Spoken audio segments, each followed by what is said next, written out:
საღამო მშვიდობისა, საგანგებო ეთერს განვაგრძობთ და განვაგრძობთ პირდაპირ ეთერში მუშაობას. დღეს ჩვენი სტუმრები არიან მედია ტურაშვილი, კონფლიქტებისა და მშვიდობის მკვლევარი, ია ერაძე, სოციალური და ეკონომიკური მეცნიერების დოქტორი. ქალბატონებო, მოგესალმებით, მადლობა რომ ხართ ჩვენთან სტუდიაში.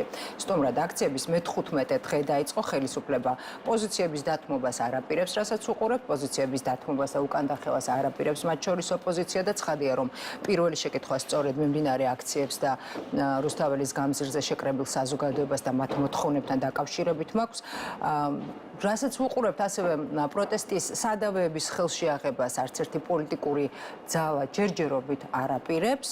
ასეთ ვითარებაში აი ამ პროტესტს რა პერსპექტივა აქვს? შემდგომი პერსპექტივა აქვს, მედია თქვენგან დავიწყოთ. მოგესალმებით, დიდი მადლობა მოწვევისთვის. რა თქმა უნდა, დღეს ახლა გულგრილი ვერავინ ვერ დარჩება იმ საკითხის მიმართ, რაც დღეს ქვეყანაში ხდება. ჩემი გადმოსახედიდან სამწუხაროდ ჩვენ ვხედავთ ძალიან უხეშ ძალადობას საქართველოს მოქალაქეებზე, ახალგაზრდებზე, რომელთაც დღეს აი აგერ გავიგეთ, რომ ადამიანი, რომელიც მიდიოდა ქუჩაში ძაღლს ასეირნებდა, უცებ მოულოდნელად დააკავეს.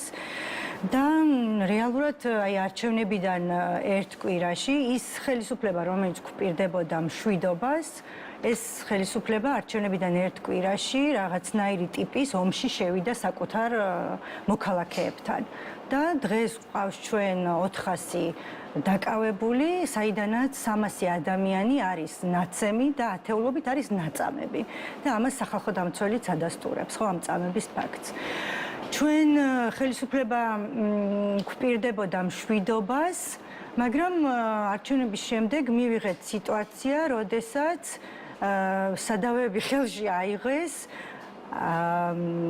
სპეცრაზმა და შავებში ჩაცმულმა ადამიანებმა და დევნიან, ძალადობენ საქართველოს მოქალაქეებზე. ხო, და მივიღეთ აი ესეთი რაღაცა ტიპის, ჩვენ ხშირად საუბრობთ ხოლმე საპოლიციო რეჟიმი. საპოლიციო რეჟიმი ეს არის სპეცნაზისა და შავ ნიღბიანი ადამიანებზე დაფუძნებული რეჟიმი, რომელთაც სამწუხაროდ ეკონტაქტება და ესაუბრება საქართველოს ხელისუფლება თავის მოქალაქეებს, ხო? სხვა საკონტაქტო საშუალება ხელისუფლებამ არ დაიტოვა არც თვითონ და სამწუხაროდ არც საქართველოს მოქალაქეებს არ დარჩათ სხვა საშუალება გარდა ქუჩისა, რომ ესაუბრონ თავის ხელისუფლებას, ხო? და ანუ პროტესტის საგანი მათ შორის არის არჩევნებიც. ეხლა ალბათ არავისთვის არ არის რაღაცა ახალი ამბავი, რომ ქართული მშვიდობაზე როცა ვლაპარაკობთ, ქართულმა ოცნებამ თავის პარტიულ ინტერესებს, მასთან ეკონომიკურად და ბიზნესის კუთხით შეზრდილ ჯგუფების ინტერესებს დაუქვემდებარა საქართველოს ეროვნული ინტერესები. და რა იყო საქართველოს ეროვნული ინტერესები, ხო? ეს არის ევროინტეგრაცია, დეოკუპაცია და კონფლიქტების მშვიდობიანი გადაწყვეტა. და აი ამ წლების განმავლობაში და განსაკუთრებით ბოლო 2 წლის განმავლობაში აი ამ ეროვნული ინტერესის ძალიან სისტემატიურ ძირის გამოთხრასთან გვაქვს ჩვენ საქმე, როდესაც საქართველოს ხელისუფლებამ დიახ წამოიწყო ესეთი გარკვეული საინფორმაციო სპეცოპერაცია, რომლითაც გვეუბნება, რომ ჩვენი სტრატეგიული პარტნიორები, ამერიკის შეერთებული შტატები იქნება თუ ეს ევროკავშირი იქნება, გვითრევენ ომში, გთხოვენ მეორე ფრონტის გაჩაღებას და აი ამით ითესება შიში ადამიანებში და ითესებოდა შიში განსაკუთრებით წინა საარჩევნოდ. და მათ შორის მინდა გაგახსენოთ, კობახიძეს ჰქონდა ერთი ასეთი ბრიფინგი, სადაც თქვა, რომ იმისათვის, რომ საქართველო მიიღოს კანდიდატის სტატუსი, ის ომში უნდა ჩაებასო. აი ასეთი განცხადება გააკეთა, ხო? და ეს გვაფიქრებინებს იმას, რომ საქართველოს ხელისუფლება აი ამ წლების განმავლობაში ძალიან სისტემურად, ორგანიზებულად ამზადებდა ნიადაგს და ამზადებდა საზოგადოებრივ აზრს იმისთვის, რომ შეეცვალა საგარეო კურსი და ევროინტეგრაციის პროცესის შეეჩერებინა, რაც არჩევნების შემდეგ მივიღეთ კიდეც, ასევე არის განცხადებები, ასევე კეთდება განცხადებები, რომ უნდა მოხდეს როგორც ევროპასთან, ისე ამერიკის შეერთებულ შტატებთან ურთიერთობის გადატვირთვა. პერსპექტივას რამდენად ხედავთ და რამდენად რეალისტურია? ამ ხელისუფლების პირობებში ამ პერსპექტივას არ ვხედავ, იმიტომ რომ ერთია განცხადებები, რომლებიც არის სრულიად შეცდომაში შემყვანი, ურთიერთგამომრიცხავი, ერთ დღეს გვეუბნებიან, რომ პროცესში შევაჩერეთ და მეორე დღეს გვეუბნებიან, რომ საზოგადოებას აქვს გააზრების პრობლემა და რეალურად არ შეგვიჩერებიაო, ხო? ამიტომ მესამე არის ის ქმედებები, რასაც ისინი ახორციელებენ. ამიტომ მე ამის პერსპექტივას ვერ ვხედავ, იმიტომ რომ ამის რეალური სურვილი ხელისუფლებას არ აქვს. გეტყოდათ, რომ ეს არის ის ხელისუფლება, რომელმაც გააფორმა ასოცირების ხელშეკრულება, ოვიზიო თავისუფალი ვაჭრობა და ასე კი ბატონო, და სწორედ ევროინტეგრაციის პროცესი ხო სწორედ იმას ნიშნავდა, რომ ჩვენ რომ პროგრესს ვაღწევდით სხვადასხვა სფეროებში, ჩვენ ამის გამო ვიღებდით მეტს. ევროკავშირის პოლიტიკა არის ზუსტად მეტი მეტისთვის, რაც ნიშნავს, რომ რაც მეტ რეფორმას გაატარებ, რაც მეტად დაუახლოვდები ევროპულ სტანდარტებს, მეტად მიიღებ იმ ბენეფიტებს, რასაც ევროკავშირი გთავაზობ. განცხადება გაკეთდა, რომ 2028 წლისთვის საქართველოს იქნება მზად, რომ და დაახლოებული და რატომ შევაჩერეთ პროცესი მაშინ? ძალიან მაინტერესებს, რატომ გამოვიდა ბატონი ირაკლი კობახიძე და რატომ განაცხადა შეჩერებაზე არის ამ შემთხვევაში. თუ მოლაპარაკების პროცესში არ ვარ ჩართული, ეს უკვე ავტომატურად იმას ნიშნავს, რომ ევროინტეგრაციის პროცესი არ მიმდინარეობს, იმიტომ რომ ევროინტეგრაციის პროცესი გამორიცხულია მოლაპარაკებების გარეშე. ეხლა იცით კიდევ მე რა მინდა რომ თქვა, რა თქმა უნდა, ხა ქართული ოცნების წარმომადგენლები ძალიან ბევრ ამას ამბობენ. და ბერჯენ ცდილობენ რომ საქართველოს მოსახლეობა შეიყვანონ შეცდომაში და ეს რაღაცნაირად ერთ დღეს ერთს ამბობენ, მეორე დღეს მეორეს ამბობენ და აი ეს მშვიდობის საკითხი არის კიდევ ერთი ეგეთი საკითხი, რომ ისინი არიან გარანტორები ევროინტეგრაციისაც, მშვიდობისაც და რეალურად ჩვენ ცხოვრობთ იმ ქვეყანაში, რომელშიც აი მაგალითისთვის გეტყვით, რომ მას შემდეგ რაც ქართული ოცნება მოვიდა ხელისუფლებაში, საოკუპაციო ხაზზე და ოკუპირებულ ტერიტორიებზე მოკლეს 6 საქართველოს მოქალაქე და ეს რუსული რეჟიმის წარმომადგენლება მოკლეს, არც ერთი ეს დანაშაული გამოძიებული არ არის. ბოლო 10 წლის განმავლობაში 3000-მდე მეტი საქართველოს მოქალაქე არის დაკავებული, ეს არასრული ციფრია და დაკავებების დროს ხშირია ცემის, წამების ფაქტები და გარდაცვალების ფაქტებიც კი, ხო? საბოლოო ჯამში 500 კილომეტრზე მეტი ეს მავთულხლართები იქნა გავლებული საოკუპაციო ხაზზე და სწორედ ამიტომ ადამიანებს ეზღუდებათ შესვლა საკუთარ სახლებში, ეკლესიებში, გინტური სწორედ ეკლესიის წინ მოკლეს, ხო? რუსეთის რეჟიმმა და ადამიანებს აღდგომას კვერცხის გაგორების საშუალება არ აქვთ თავიანთ მიცვალებულებზე. და აი ამ ყველაფრის შემდეგ საქართველოს ხელისუფლება გვეუბნება, რომ იცით, ჩვენ მშვიდობაში ვცხოვრობთ და ჩვენ საქართველოს ოცნება იქნება მხოლოდ და მხოლოდ გარანტი მშვიდობიანობის და ევროინტეგრაციის. მაგრამ ჩვენ საქართველოს მოქალაქეებს გვიჩნდება კითხვა, რა არის ეს მშვიდობა ჩვენთვის, ხო? თქვენ შვილები ყავთ, მაკა? კი. აი მეც 2 შვილის დედა ვარ და არასრულწლოვნები არიან, სკოლაში სწავლობენ და აი მაინტერესებს, არის მშვიდობა, როდესაც კვლევებით დასტურდება, რომ სკოლებში კოლიბაქტერიებით დაბინძურებულ წყალს სვავენ ბავშვები. ეს არის მშვიდობა, ანუ ამას გვეუბნება ჩვენი ხელისუფლება? თუ ის არის მშვიდობა, რომ ყოველი მეოთხე ბავშვი ვთქვათ შიმშილობს, მაშინ როდესაც ინტერვიუში ასევე ნათქვამი გაქვთ, რომ 2030 წელი გაქვთ ნახსენები და ნათქვამი გაქვთ, რომ საქართველოს გაწევრიანება ფაქტობრივად შეუძლებელი იყო იმის გათვალისწინებით, რომ თავად ევროკავშირი აჩერებდა გაწევრიანების პროცესს და გაფართოების პროცესს საქართველოს მიმართ. არა მხოლოდ საქართველოს მიმართ, ზოგადად გაფართოების პროცესს, იმიტომ რომ ევროკავშირის წარმომადგენლების განცხადებით ახალი წევრები, როგორც წესი, პრობლემებს ქმნიდან საწყის ეტაპზე მაინც. მე ასეთი რამე თქვენს გადაცემაში არ მითქვამს. ევროკავშირი უნდა მოემზადოს გაფართოების ჩვენთვის თვითონ უნდა მოემზადოს გაფართოებისთვის ასეთი რამ თქვენ ნათქვამი არ გაქვთ. არა, აშკარად თქვენ კი ბატონო, თქვენ შესაძლოა რესპონდენტში გესშგლებით.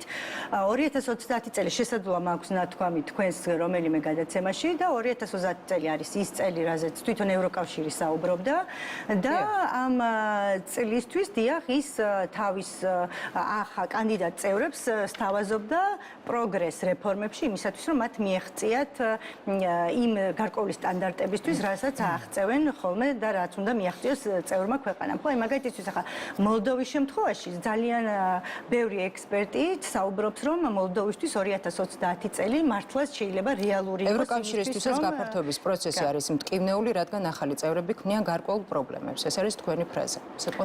ახალი წევრები ქმნიან პრობლემებს იმ კუთხით, რომ ისინი არ არიან მზად ყოველთვის. ახალი წევრები, კანდიდატი წევრები ქმნიან პრობლემებს, იმიტომ რომ ისინი არ არიან მზად და არ არიან იმ სტანდარტების, რა სტანდარტებსაც მოითხოვს ხო ჩვენგან და სხვა წევრი ქვეყნებისგან ევროკავშირი. ამიტომ დიახ, ჩვენი მთელი ამოცანა უკრაინის ომმა დააჩქარა ეს პროცესი. ეს პროცესი უკრაინის ომმა დააჩქარა, რადგანაც ევროკავშირმა ჩათვალა, რომ სტრატეგიულად, გეოპოლიტიკურად ის ეხლა უნდა შემდგარიყო როგორც გეოპოლიტიკური ძალა, არა მხოლოდ უბრალოდ როგორც პოლიტიკური ან კულტურული ერთობა, არამედ გეოპოლიტიკური ძალა და დიახ, ნამდვილად განიხილავს 30 წლამდე. იმიტომ რომ გაფართოება სჭირდება ძალიან სერიოზული მომზადება. ერთ დღეში ეს არ ხდება და კარგია რომ ამას ესე დეტალურად სწავლობ და მე მგონი გუშინ თქვენთან სტუმარმაც ისაუბრა ძალიან დეტალურად. გაფართოების პროცესი წლები იწელება ძალიან ბევრი ქვეყნისთვის და ეს იმას ნიშნავს რომ როცა ჩვენ ახლა მოგვეცა უნიკალური შესაძლებლობა რომ ძალიან სწრაფად გაგვეტარებინა რეფორმები, ძალიან სწრაფად გაგვეხსნა მოლაპარაკებები, პირიქით ჩვენი ხელისუფლება გამოვიდა და თქვა რომ ამას ჩვენ არ გავაკეთებთ, ჩვენი ხელისუფლება გამოვიდა და ქუჩაში თავის მოსახლეობას ესურის რაღაცა გაზს და არბევს და სცემს, ჩვენი ხელისუფლება გამოვიდა და ძალიან მძიმე დარღვევებით ჩაატარა არჩევნები, ისე რომ არც ერთ საერთაშორისო პარტნიორს ჩვენს რეალურ ევროპულ და დასავლეთ პარტნიორს ჩვენი ხელისუფლებისთვის არ მიულოცია, ამიტომ 30 წლისთვის ასეთ მდგომარეობაში რა თქმა უნდა ჩვენ ვერ უნდა ველოდოთ ევროინტეგრაციის პროცესს. და კიდევ ერთი მინდა პოლარიზაციასთან დაკავშირებით დაგიბრუნდებით მეტი აუცილებლად განვაგრძოთ საუბარი, მანამდე იათ ჩავთოთ საუბარში, როდესაც საუბარი არის ახალ არჩევნებზე, მაინტერესებს ვისთვის უფრო ხელსაყრელია, როგორ ხედავთ, როგორ ჩანს თქვენი გადმოსახედიდან ხელისუფლებისთვის, რომელიც ფაქტია რომ არსებულ მოცემულობას და რუსთაველის გამზირზე მიმდინარე აქციას გარკვეულწილად ჩააცხრობს, ემოციებს ჩააცხრობს ახალი არჩევნების დანიშვნის პირობებში, მაგრამ რამდენად არსებობს ან რა მდგენელმა შეიძლება მისცეს ოპოზიციას იმის საფუძველი და აფიქრებინოს, რომ ახალი არჩევნების დანიშვნის შემთხვევაში ოპოზიცია მოიგებს. და ამავდროულად აუცილებლად უნდა გკითხოთ ეკონომიკური მიმართულებით.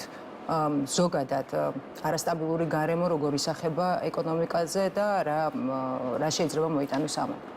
მოგესალმებით, მივესალმები ჩვენს მაყურებელს, ვინც დღეს გვიყურებს და პირველ რიგში აუცილებლად მინდა დავაფიქსიროთ ჩემი სოლიდარობა ყველა იმ ადამიანის მიმართ, რომელიც ბოლო 2 კვირის განმავლობაში მათი პროტესტის გამოხატვის გამო არიან დაპატიმრებულები, არიან ნაცემები გატაცებული და ასე შემდეგ. ამის გარეშე მე მგონი ფაქტიურად არასწორი იქნებოდა ნებისმიერ სხვა საკითხზე საუბარი, იმიტომ რომ ჩვენ ვართ კრიზისის მდგომარეობაში და ეს კრიზისი არის საკმაოდ მრავალშრიანი და ჩვენ აქ არ ვსაუბრობთ მხოლოდ და მხოლოდ პოლიტიკურ კრიზისზე. მე არჩევნებთან დაკავშირებით ძალიან მოკლედ გეტყვით, რომ მე პირადად ვიზიარებ იმ 100,000-ობით, თქვათ 100,000 ადამიანის მოთხოვნას, რომელიც ყოველღამე გამოდის რუსთაველზე და ერთ-ერთი მთავარი მოთხოვნა ამ ადამიანების არის სწორედ ახალი არჩევნები. სხვა ტექნიკურ დეტალებში ეს ჩემს კომპეტენციას ცდება და ამიტომ არ შევალ. თუმცა ვისაუბრებ, გავაგრძელებ კრიზისის თემას და სწორედ თქვენს კითხვებსაც მოვუბრუნდები, რაც ეხება ეკონომიკას და სოციოეკონომიკურ საკითხებს, იმიტომ რომ ეს კრიზისი ხო, რომელშიც ახლა ვიმყოფებით, კიდე ერთხელ უნდა ვთქვათ, ეს არ არის მარტო, თქვათ, პარტიებს შორის კრიზისი, პოლიტიკური კრიზისი. ჩვენს ქვეყანაში ძალიან დიდი ხანია ასევე შექმნილია სოციალური და ეკონომიკური კრიზისები და უფრო მეტიც ბოლო დროს თუ რაიმე გულწრფელი ამოხეთქვა და პროტესტები ვნახეთ ნამდვილი სახალხო პროტესტები, ხო, როდესაც ადამიანები იცავდნენ თავიანთ საარსებო გარემოს, ხო, იცავდნენ წვდომას ბუნებაზე, მათ შორის ჩვენ საერთო რესურსებს და ასე შემდეგ და თქვენ ყავდათ აქ რესპონდენტები, ხო, ბალდიდან ასევე ნამახვან ჰესის შესახებ და ასე შემდეგ. ყველა ეს პროტესტი, ყველა ეს სახალხო პროტესტი, რომელიც ჩვენ ბოლო წლების განმავლობაში ვიხილეთ საქართველოში, ეს იყო განპირობებული სწორედ აი იმ სოციო-ეკონომიკური კრიზისების დაგროვებით, რამაც ესე ბოლო წლების განმავლობაში ამოხეთქა. ეხლა რას გულისხმობთ ამ კრიზისებში და რატომ აქ ისმება ასევე ჩემთვის ერთ-ერთი პირველი კითხვა, რატომ გვესაუბრება მშვიდობის არ იყოს კეთილდღეობაზე, ქართული ოცნება წინასაარჩევნოდაც ხო, მათი წინასაარჩევნო სლოგანის ერთ-ერთი ძალიან მნიშვნელოვანი კომპონენტი იყო სწორედ კეთილდღეობა და ალბათ კეთილდღეობის დაპირებაც, თუმცა ალბათ ლეგიტიმურია, რომ იმ პარტიის და იმ მთავრობის მიმართ, რომელიც უკვე 12 წლის განმავლობაში იყო ხელისუფლებაში, რომ 12 წლის შემდეგ ჩვენ შევძლოთ შეფასება და გაგვიჩნდეს გარკვეული კითხვები, რამდენად მოახერხა ამ ხელისუფლებამ კეთილდღეობის მიცემა საქართველოს მოსახლეობისთვის და რა ეტაპზე ვართ საერთოდ ეკონომიკური განვითარების კუთხით. ამაზე მინდა რომ ზოგადად ვთქვათ, სანამ საფრთხეებზე ვისაუბრებთ, ხო?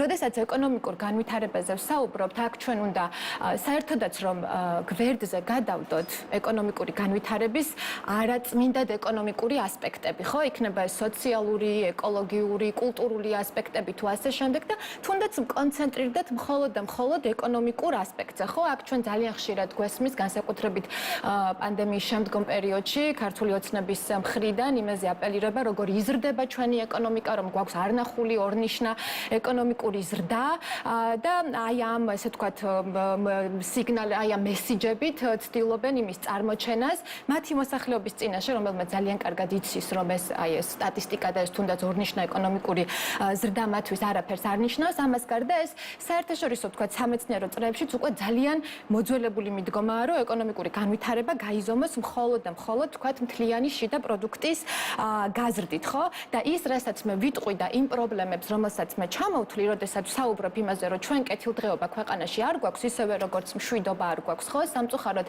ჩვენმა მსმენელმა დარწმუნებული ვარ ძალიან კარგად იცის, მისმა დიდმა ნაწილმა კარგად იცის, იმიტომ რომ ეს ადამიანები ამ ქვეყანაში ცხოვრობენ და ყოველდღიურად უწევთ მათ აი ამ სოციალურ და ეკონომიკურ გამოწვევებთან გამკლავება, ხო?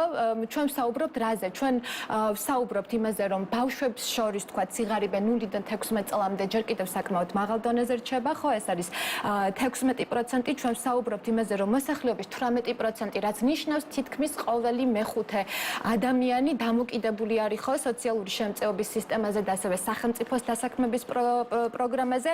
ჩვენ ვსაუბრობთ შემოსავლების უთანასწორობის ძალიან მაღალ დონეზე, რომელიც ვერ დავძლიეთ აი ამ ბოლო 10 წლეულების განმავლობაში. ჩვენ ვსაუბრობთ იმაზე, რომ ჩვენ ვართ ემიგრანტების ქვეყანა, ხო? 100,000-ობით ადამიანი მუშაობს საზღვარგარეთ, მათი ფულადი გზავნილები ჩვენი ეკონომიკისთვის უფრო მნიშვნელოვანიც კი გახდა, ვიდრე პირდაპირი უცხოური ინვესტიციები. და როდესაც აი ამ პრობლემებზე ვსაუბრობთ, ძალიან რთულია ვილაპარაკოთ კეთილდღეობაზე და კიდევ ერთხელ ეს ძალიან კარგად იცის მოსახლეობამ და პოლარიზებაც რო ახსენეთ, მე მგონი ერთი საკითხი მართლა, რაზეც შეგვიძლია ვთქვათ, რომ პოლარიზება არ არსებობს, ალბათ თანხმობა ნამდვილად არის იმაზე, რომ ჩვენ კეთილდღეობა არ გვაქვს.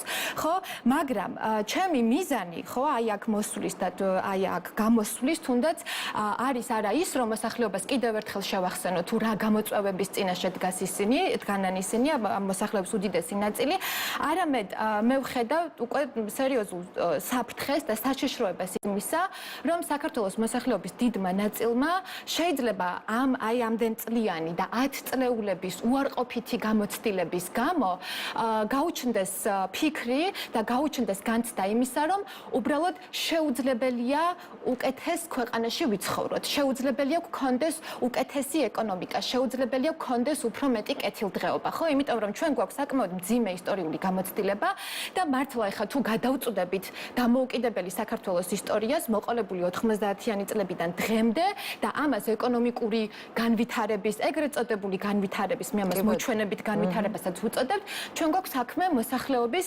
ძარცვასთან. მოსახლეობის ძარცვასთან, კი ბატონო, იმიტომ ეხლა ვიტყვი რატომ, ხო?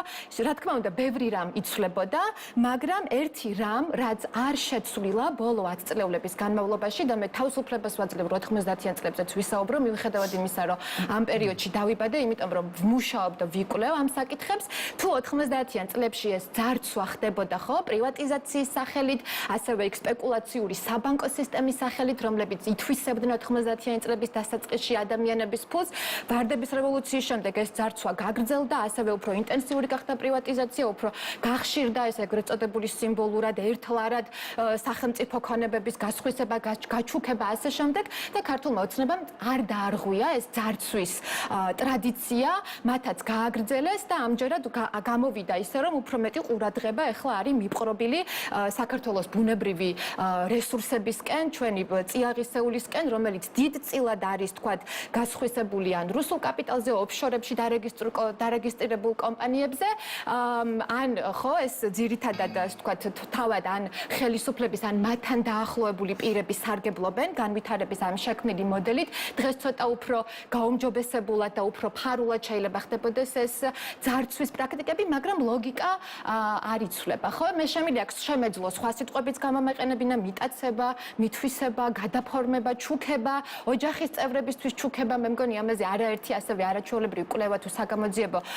ჟურნალისტური ნამუშევარი არსებობს, მაგრამ ალბათ საჭიროა რომ ყველაფერს დავარქვა თავისი სახელი, ის რასაც ვუწოდებთ ძარცვას, ხო? და ბოლო პერიოდზე რომ კონცენტრირდეთ, ხო, ქართული ოცნების მიერ გახორციელებულ აი ამას, მე ამას მოჩვენებით განვითარებას ვუწოდებ, იმიტომ რომ ის თქვათ ეკონომიკური ხედვა, ხო, რომელიც გააჩნია ქართულ ოცნებას, ეს არ არის ამოზრდილი არც საქართველოს ადგილობრივი ეკონომიკის საჭიროებებიდან და ის ასევე არ არის მორგებული ადამიანების ინტერესებს და მათ რეალურ საჭიროებებს.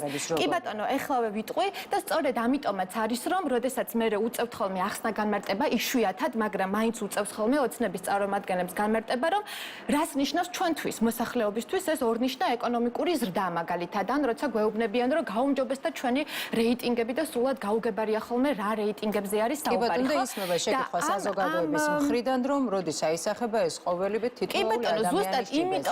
იმიტომ ჩდება ეს ძალიან ახლავე დავასრულებ, იმიტომ ჩდება ეს ძალიან ლეგიტიმური შეკითხვა, რომ ის რასაც თავს გვახვევენ განვითარების სახელით, ხო? ის რაზეც გვეუბნებიან, რომ ჩვენი ქვეყანა რაღაც არნახულ ეკონომიკურ წარმატებებს აღწევს, ეს არ არის სიმართლე, იმიტომ რომ ამას ადამიანები ვერ გრძნობენ და თუ ადამიანები ამას ვერ გრძნობენ, მაშინ ესე იგი კეთილდღეობა არ გვაქვს და მეორე ინდიკატორი ეკონომიკური განვითარების, რაზეც შეგვეძლო გვემსჯელა, ეს იქნებოდა შეგვეხედა თვისობრივად, როგორ განვითარდა, ვთქვათ, ჩვენი ეკონომიკა სხვადასხვა სექტორების მიხედვით. ამის ყველაზე სწრაფი და მარტივი საშუალება, ბევრი დრო რახან არ გვაქვს, იქნებოდა, რომ შეგვეხედა ჩვენი სავაჭრო ბალანსისთვის, სადაც მუდმივად დეფიციტში ვართ სამწუხაროდ, შეგვეხედა ჩვენი საექსპორტო სტრუქტურისთვის. 10 წლეულებია ვერაფერს ვერ ვაწარმოებთ და ვერ ვყიდით ფერადი ლითონების, სოფლის მეურნეობის პროდუქტების, სპირტიანი სასმელების გარდა, ხო და ასევე მანქანების რეექსპორტში ვართ ლიდერები. ანუ ესეც კი გვაჩვენებს, რომ თვისობრივად ეკონომიკა არ ვითარდება, ხო, ის არის აბსოლუტურად მორგებული ერთი კონკრეტული პოლიტიკური კლასის და მასთან დაახლოებული ადამიანების, ეხა ეს ტენდერების გამოცხადებით იქნება თუ პირდაპირ გადაფორმებებით და ჩუქებებით, ეს უკვე ფორმების ამბავია, ხო, მაგრამ თავარი ლოგიკა არის სწორედ ეს. და ამიტომ უნდა ვთქვა აუცილებლად, რომ ამ ყველაფრის პოლიტიკური განზომილებაც არის ძალიან მნიშვნელოვანი და ისევ მივიდე იმ კრიზისთან, საიდანაც დავიწყო, როცა ჩვენ დღეს ვსაუბრობთ, ხო, ავტორიტარიზმის კონსოლიდაციაზე და მე პირადად ამას დავარქმევდი ავტორიტარიზმის კონსოლიდაციის მცდელობას, რასაც ახლა ცდილობს ქართული ოცნება, ეს მას ასევე ყველაფერთან ერთად ჭირდება იმისთვის, რომ სწორედ ისეთივე მოჩვენებითი განვითარების პოლიტიკა გაატაროს, რასაც ამდენი ხანია ატარებს. იმიტომ რომ გამოჩნდა, რომ თუნდაც აი ამ სახალხო პროტესტების, ადამიანების აღშფოთების, ამ ყველაფრის გადალახვა და მოთოკვა დემოკრატიაში არის რთული. ძალიან რთულია, იმიტომ რომ ადამიანების უკმაყოფილება გროვდება, ის აუცილებლად ამოხეთქავს და ავტორიტარიზმი არის აქ დაყრდნობილი მის გათვალისწინებით, რომ გაუმჯობესებულია ჩვენთვის აქ მთავარი ნიშნული, ჩემთვის პირადად მთავარი ნიშნული არის ის, როგორ აღიქვამს ქართული მოსახლეობა ადგილობრივ. მე მოვიტანე აქ ერთ-ერთი უახლესი სოციოლოგიური კვლევის შედეგები, რომელიც ამ წლის შემოდგომაზე ჩატარდა და 1200 შინამეურნე გამოიკითხა 11 სხვადასხვა რეგიონში, საქართველოში და როცა მათ უსვამდნენ კითხვას, როგორია მათი სუბიექტური აღქმა, მათი ეკონომიკური მდგომარეობის, აღმოჩნდა, რომ ადამიანები გამოკითხულთა 12% ადამიანებმა თვითონ ყველაზე კარგად იციან, მსოფლიო ბანკზეც კარგად ტრადიცია სავალუტო ფონდზე კარგად და ასევე ქართულ ოცნებაზე კარგად. 12% ამბობს, ეს არის კვლევა. 12% ამბობს, რომ ფული არ ყოფნის საკვებზე. დავამთავრებ ძალიან მალე. 12% ამბობს, რომ ფული არ ყოფნის საკვებზე. 31.5% ამბობს, რომ ფული მხოლოდ საკვებზე ყოფნის და დანარჩენი არაფრისთვის, ხო? ამ ადამიანების უდიდეს ნაწილს აქვს ვალი და მათ შორის აღმოჩნდა, რომ ვალის აღების ერთ-ერთი ძირითადი მიზეზი არის ჯანდაცვა, მედიკამენტების შეძენა. და იმავე კვლევით ასევე ამ გამოკითხული შინამეურნეობების 26% ამბობს, რომ შეძენა, კი, ამისთვის წინებენ ადამიანების სესხს იღებენ ამისთვის ადამიანები. 26% ამბობს, რომ მათი მდგომარეობა მნიშვნელოვნად ან მეტნაკლებად გაუარესდა ბოლო 10 წლის განმავლობაში. ან ჩაატარა ეს კვლევა? ეს კვლევა ჩატარდა პლატფორმა კომენტარის. ეს არის წლევანდელი. წელს შემოდგომაზე ჩატარებული კვლევა დიდი სიამოვნებით შემიძლია რომ გაგიზიაროთ და ამიტომ როცა ჩვენ ვინ დააფინანსა, მაინტერესებს და დაფინანსების წყაროები მე მგონი აქ არ არის მნიშვნელოვანი, ეს ჩაატარეს პროფესიონალმა სოციოლოგებმა. მე ძალიან დიდი სიამოვნებით შემიძლია გაგიზიაროთ ეს კვლევა გადაცემის შემდეგ, იმიტომ რომ სულ ახალი კვლევაა და ჯერ კიდევ დამუშავების პროცესშია. თუმცა ეს ნიშნულები არის ძალიან მნიშვნელოვანი, ხო? და სწორედ ეს არის ჩემთვის და მინდა რომ დიდი სიამოვნებით გაგიზიარებთ, იმიტომ რომ ძალიან ბევრი მონაცემია, მისი მთავარი მიზანი იყო რომ ვალის მასშტაბი დაედგინა, იმიტომ რომ ალბათ იცით და მე ჩვენმა მაყურებელმა კიდევ უფრო კარგად იცის რომ ვალი, ჭარბვალიანობა, მასთან დაკავშირებული პრობლემები, მათ შორის გამოსახლებებიც ერთ-ერთი ძალიან ნათელი მაგალითი არის აი ამ სოციო-ეკონომიკური კრიზისის. და ამიტომ რომ დავამთავრო ეს ჩემი სათქმელი, ვიტყოდი იმას, რომ პირველ რიგში ძალიან მნიშვნელოვანია რომ კეთილდღეობაზე და განვითარებაზე არ საუბრობდეს ის პოლიტიკური ძალა, რომელსაც უკვე ქონდა 12 წელი. 12 წელი არ არის ცოტა დრო. მას უკვე ქონდა 12 წელში შესაძლებელია რომ აბსოლუტურად გარდაიქმნას კიდეც ქვეყნის ეკონომიკური სტრუქტურა და მართლა აისახოს ეს ადამიანების კეთილდღეობაზე, ხო? და როდესაც ახლა ჩვენ ხედავთ, რომ ეს ძალა კიდევ უფრო ცდილობს რომ გაამკაცროს, ხო? უფრო მეტად გაიმყაროს, გაიდგას ფესვები, ეს ავტოკრატიული და ჩვენ ვიცით რა არის მისი ზრახვები, ეს არ არის მოსახლეობის ინტერესები, აუცილებლად, ამიტომ ეს ძალა კიდევ და კიდევ უფრო საშიში ხდება, იმიტომ რომ ჩვენ აი ამ განვითარების კრიტიკასაც ვეღარ შევძლებთ ძალიან მალე. მე ალბათ აი ასეთ ეთერებში დაჯდომას და ამის კრიტიკასაც ვეღარ მავახერხებ ძალიან მალე. გამოსავალი, იმიტომ რომ ამის საფრთხეს მე პირადად რეალურად გრძნობ და ამას გრძნობს ჩემი ბევრი კოლეგა, ნაცნობი ბევრი პროფესიონალი, იმიტომ რომ ჩვენს თვალწინ ხედავთ როგორ ფართოვდება ეს ავტორიტარიზმის ქსელი, როგორ სასტიკ სახეს იღებს ის და მე პირადადაც ამის საფრთხეს გრძნობ. გამოსავალზე გეტყვით აუცილებლად იმას, რომ გამოსავალი მე კი მართალია დღეს ეკონომიკურ საკითხებზე ვსაუბრობ, მაგრამ ეკონომიკური ვერ იქნება მხოლოდ და მხოლოდ გამოსავალი, იმიტომ რომ ყველაფერი ის, რაც არის ეკონომიკური, არის იმთავითვე პოლიტიკური და თუ ჩვენ არ გვეყოლება დემოკრატიული ხელისუფლება, რომელიც პირველ რიგში მისი მთავარი ინტერესი, მისი საკუთარი ინტერესების და ქონების დაცვა და მისი ნათესავ ახლობლების გამდიდრება კი არ არის, არამედ მართლა კეთილდღეობის მოტანა არის, თუ ასეთი ხელისუფლება არ გვეყოლება, თუ ყველა თითოეული სახელმწიფო ინსტიტუტი არ დაბრუნდება ხალხის სამსახურში, ხო? არც ერთ ეკონომიკურ რეფორმას იქ აზრი არ ექნება. და მეორე მხრივ, ეს დემოკრატიას ჭირდება ასევე სოციო-ეკონომიკურად განვითარებული სახელმწიფო, იმიტომ რომ ეს ძალიან კარგად დავინახეთ ბოლო პროცესების დროს, ხო? ყველაზე მოწყვლადი არიან აი ასეთი მთავრობების მიმართ, სწორედ ყველაზე ეკონომიკურად ყველაზე შეჭირვებული ჯგუფები. ამიტომ დემოკრატია და ასევე სოციო-ეკონომიკური განვითარება, ეს ორი ერთმანეთისგან უნდა იყოს განუყოფელი, როცა ჩვენ გამოსავლებზე ვსაუბრობთ. კარგით, გასაგებია თქვენი პოზიცია, მედია დაკარგული ერთ-ერთი ყველაზე მნიშვნელოვანი თუ შეიძლება ასე თქვას ევროპული ღირებულება, როდესაც საუბარი არის დიალოგის კულტურაზე და აი ამ მიმართულებით, როდესაც დეპოლარიზაციაზეა საუბარი მათ შორის საზოგადოებაში, რა შეიძლება რომ გაკეთდეს იმისთვის, ან როგორ უნდა მოვახერხოთ თანაცხოვრება სამომავლოდ და ერთ მაგიდასთან განსხვავებული პოზიციების მქონე ადამიანებმა მოახერხონ საკუთარი არგუმენტების წარმოდგენა დისკუსიის ფორმატში. იქნება თუ არა ეს გამოსავალი ან როგორ გესახებათ გამოსავალი? ჩვენ როდესაც ვლაპარაკობთ ევროინტეგრაციაზე და ჩვენს ევროპულობაზე, ხო, ევროპული ღირებულება პირველ რიგში ეს არის სწორედ დიალოგის კულტურა. ამაზე დგას და დაშენდა და განვითარდა თვითონ ევროკავშირიც, ხო? მაგრამ დიალოგი ახლა არ ნიშნავს და განსხვავებული აზრის პატივისცემა არ ნიშნავს დაუშვათ პროპაგანდას. პროპაგანდა განსხვავებული აზრი არ არის. ასევე განსხვავებული აზრი არ არის დაუშვათ რაღაცა ფსევდო ქრისტიანული და რაღაც ფსევდო მორალური არგუმენტები, ხო? განსხვავებული აზრი არის მსჯელობა ერთმანეთთან და როდესაც პოლარიზაციაზე ვსაუბრობ, მართლაც ქართული საზოგადოება არ არის პოლარიზებული, ჩემი აზრით, ამას კვლევებიც ადასტურებდნენ დიდი ხნის განმავლობაში. პოლარიზება ეს არის ინსტრუმენტი საქართველოს ხელისუფლების ხელში, რომელმაც შექმნა ასეთი მდგომარეობა, რომ საზოგადოებაში გამოიწვიოს ხელისუფლებამ შექმნა ესეთი მდგომარეობა, რომ საქართველოში გამოიწვიოს, საზოგადოებაში გამოიწვიოს კრიზისი და როგორ? რა ენას იყენებს მაგალითად ხელისუფლება თავისი პოლიტიკური ოპონენტების თუ საზოგადოების მიმართ, ხო?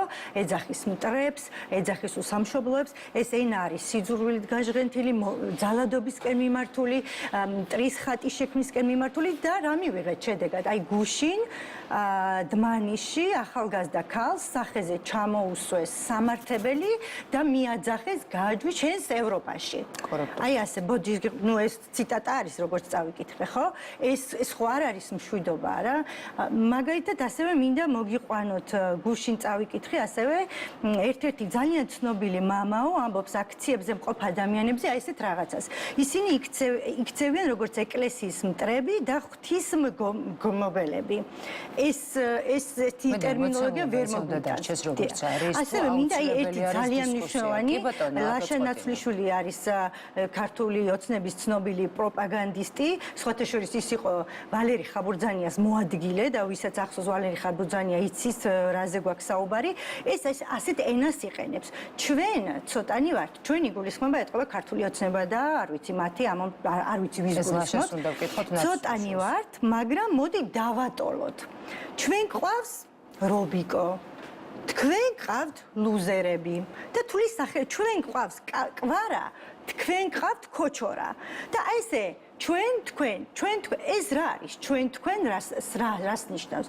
თუ არსებობს ჩვენ, ეს არის ჩვენი ქართული საზოგადოება და ისინი არიან ქართული ოცნება და ქართულ ოცნებას დაკავშირებული ეს ცეხავიკი ბიზნესმენები რომლებიც ცდილობენ რომ გახლეჩონ ჩვენი საზოგადოება. ხო, აი ეს გახლეჩვა, მიზანმიმართული გახლეჩვა არის ძალიან სერიოზული რუსული ჰიბრიდული ომი საქართველოს მოსახლეობის წინააღმდეგ. ჩვენ ვართ რუსულ ჰიბრიდულ ომში საქართველოს მოქალაქეების წინააღმდეგ და ამას აკეთებს ქართული ოცნება სამწუხაროდ თავისი ხელით. ეს არის ჩვეულებრივი რუსული ჰიბრიდული ომის ტაქტიკა.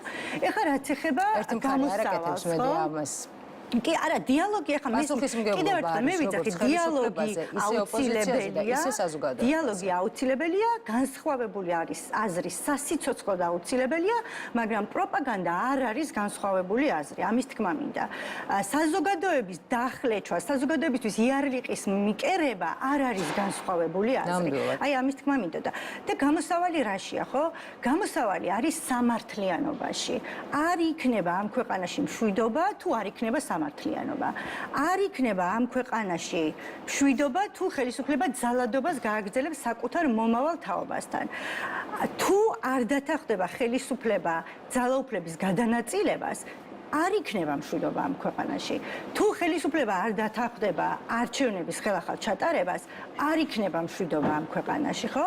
ამიტომ მშვიდობა არ არის ის, რომ აი ახლა მე ბომბი არ მეცემა და მშვიდობაში ვცხოვრობ. ესე არ არის. ახლა როგორც ამბობდა იაც, მშვიდობა არის კეთილდღეობაც, დემოკრატიაც, სამართლიანობაც, განვითარება, როდესაც ფეხბურთელებს აიძულებდნენ რომ გამოსულიყვნენ და ღიად ეთქვათ საკუთარი პოზიცია გამოეთქვათ და მხარდაჭერა აიძულებდნენ რომ მხარდაჭერა დაეჭირათ. ეს არისო ბულინგი, ეს არისო ზეწოლა. როდესაც ეკლესიასთან დაკავშირებით არაკორექტული განცხადებები, საკმაოდ მძიმე განცხადებები კეთდება.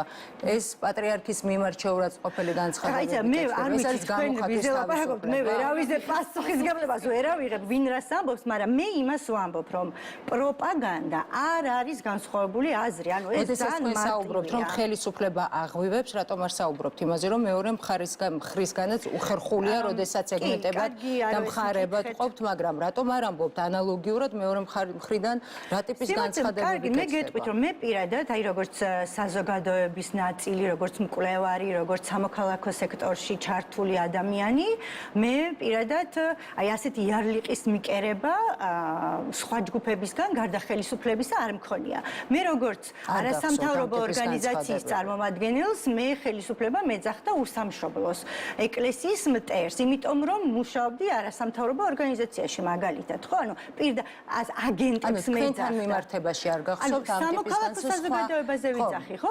სამოქალაქო საზოგადოების ნაწილი ვარ მე, რუსის მონა, მოღალატე, ასე შემდეგ. ეს მსგავსი ეპითეტებით, როდესაც მოიხსენიებენ საზოგადოების წარმომადგენლებს, მსგავსი რამ თქვენ არ გინახავთ, არ ხსმენია. კი ბატონო, იარლიყის მიწებება და პროპაგანდა არ არის განსხვავებული აზრი. სწორედ ამას ვამბობ, ხო? როდესაც მათ აზრზე არ არის ადამიანი საკმაოდ მძიმე წნეხის ქვეშ რომ უწევს ცხოვრება, მსგავსი რამ არ გინახავთ. განსხვავებული პოზიციის მქონე, ვინც არა, ვინც ხელისუფლება ძალიან მძიმე პოზიციას მაგალითად. მოდით ესე ვთქვათ, აქციაზე მდგომთა პოზიციის არ გაზიარება, რას ნიშნავს, ხო? ესე იგი ნიშნავს, რომ არ ეთანხმება ადამიანი ევროინტეგრაციის გზას. არა, მას არ ნიშნავს. ეს თქვენი პოზიციაა. ანუ ადამიანი ვინც არ ეთანხმება აქციაზე მდგომ ადამიანს, რას ფიქრობთ, რა არის მისი არგუმენტი?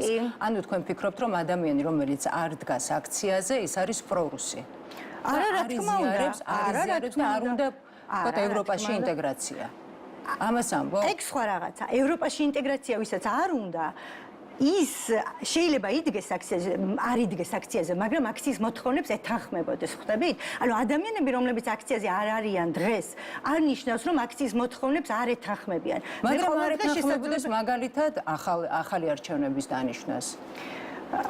გასაგებია თუ შეიძლება ერთ პატარა კომენტარს გავაკეთებ, იმიტომ რომ რაღაცა ძალიან მოკლედ ვიტყვი, იმიტომ რომ ისე ხდება ახლა ამ საკითხის დასმა, რომ ეს ძალაუფლებრივი სიბრტყე არ არის ერთი და იგივე და როდესაც მეც ახლა სულ ვადევნებ ამას თვალს და სულ ისმის, რომ ხო გარკვეული თქვა საზოგადოების გარკვეული ნაწილი ამას წერს სოციალურ ჩვენ გვაბულინგებენ ჩვენთვის მძიმეად. იცით ვისთვის არის მძიმე ამ წუთას ცხოვრება? ის ვინც არის ციხეში, ის ვინც არის ნაცემი. რომ აქციაზე არის საავადმყოფოში და ამ პროცესების ფონზე მე პირადად ვფიქრობ, რომ ცოტა უხერხულია ყველაფერს, რომ თავი დავანებოთ, ცოტა უხერხულია, რომ ჩვენ ვისაუბროთ იმაზე, რომ რაღაცა იარლიყების გამო, ეხლა ჩვენ ყველას კრებსითად, ხო, გვიწოდებენ, ხო, რადიკალებს, უსამშობლოებს, მოღალატეებზე, მაგრამ ეხლა ჩვენ რო ყველამ სათითაოდ ამაზე დავიწყოთ ლაპარაკი და ყურადღება ამაზე გადავიტანოთ, იმის ნაცვლად სად არის პრობლემა? საიდან მოდის პრობლემა, ხო? მე ყველაზე მეტად მაწუხებს იმ ადამიანების ბედი, რომლებიც ეხლა არიან მართლა ყველაზე მძიმე მდგომარეობაში. ყველაფერი დანარჩენი არის ყურადღების გადატანის მცდელობა, საკითხების რელატივიზმის მცდელობა. ყველაზე მეტად მე მაწუხებს ის, რომ საქართველოს ხელისუფლებას, ეგრეთ წოდებულ ხელისუფლებას სრულ იგნორში ჰყავს ის ადამიანები, ვინც დღეს ქუჩაში დგანან, მათ შორის ის ადამიანები, რომლებიც ნაწამები იყვნენ აი ამ პოლიციის მანქანებში, ხო? საქართველოს ხელისუფლება სამწუხაროდ სრულ აი დღეს აქ მოსვლის წინ გავრცელდა ინფორმაცია, რომ კახი კალაძე აპირებს 14-ში ნაძვისხე უნდა აანთოს. იცით რა, ნაძვისხე გვინდა. მე ორი შვილი მყავს და შაშან ვიყავი ნაძვისხის ანთებაზე, მაგრამ ეს არის სრული დაცინოა, როდესაც ნაძვის თითქოს ქვეყანაში არაფერი არ ხდება, ანთებ ნაძვისხეს და ის ადამიანები, რომლებიც დღე და ღამე დგანან ქუჩაში რისთვის დგას ეს არ არსებობს. არხი არ დაიტოვა ამ ხელისუფლებამ, რომ ელაპარაკოს თავის მოქალაქეებს. იცით, გამოვიდა ამასწინებზე ეგრეთ წოდებული პრემიერი და ამბობს, რომ მეო გელაპარაკებით 1.5 მილიონი ადამიანის სახელით და დანარჩენი ადამიანები, რომლებიც ქუჩაში დგანან 100,000-ობით ადამიანი, იმათ სახელით ხელისუფლება უნდა ესაუბროს აუცილებლად მათაც, ვინც ქუჩაში დგას, მათ მხარდამჭერებსაც და მთლიანად საზოგადოებას. მაგრამ რას აკეთებს ხელისუფლება მათ რადიკალებს ეძახის? დაგემშვიდობოთ. მედია ტურაშვილი, კონფლიქტებისა და მშვიდობის მკვლევარი, ია ერაძე, სოციალური და ეკონომიკური მეცნიერების დოქტორი გახდა ჩვენი სტუმარი.